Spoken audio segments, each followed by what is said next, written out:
सुप्रभात प्यारे बच्चों।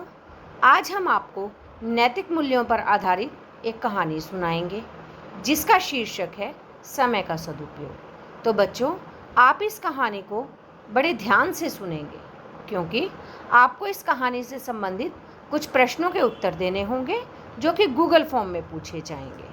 तो चलिए शुरू करते हैं। सोनू और वाणी भाई बहन थे। वाणी बहुत ही मेहनती और समय का सदुपयोग करने वाली लड़की थी, जबकि उसका भाई सोनू बहुत आलसी और शैतान था। वो सभी काम कल पर टालता था। उसके मम्मी पापा भी उससे तंग आ गए थे और वो उसे वाणी की तरह समय का सदुपयोग करने के लिए अक्सर समझाते थे, पर वो हमेशा हंसकर टाल देता था। आखिरकार परीक्षा का दिन 5 अप्रैल निर्धारित हो गया, तो मम्मी पापा वाणी और सोनू को अपने पास बैठाकर खूब अच्छे से पढ़ने के लिए दोनों को समझा रहे थे। सोनू तभी कहता है, ठीक है, अभी तो मैं खेलने जा रहा हूँ, आकर शाम को पढ़ लूँगा, बहुत टाइम है पढ़ने के लिए। सोनू वाणी को भी खेलने के लिए बुलाता है, आओ वाणी, देखो मौसम कितना सुहाना है, आओ खेलते हैं। परंतु वाणी खेलने से मना कर देती है।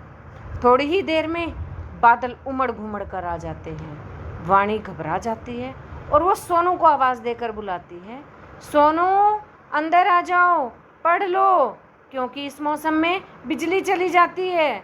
लेकिन सोनू मना कर देता है और कहता है, अभी आ रहा हूँ थोड़ी देर में, अभी तो बहुत टाइम पड़ा है पढ़ने के लिए।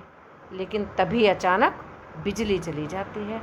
अब सोनू घबरा जाता है, अब क्या होगा, अब तो बिजली चली गई, बिजली के बिना मैं पढ़ाई कैसे करूँगा।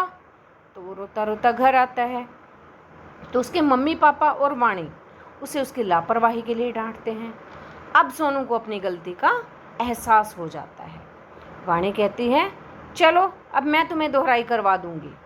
तो वाणी उसको सारे पाठ दोहरा देती है।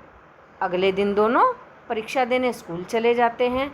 सोनू भी अब वाणी की तरह मेहनती बन जाता है। तो बच्चों, इस कहानी से हमें शिक्षा मिलती है कि जो मनुष्य समय का सदुपयोग करता है उसे अवश्य ही अच्छे परिणाम मिलते हैं। धन्यवाद।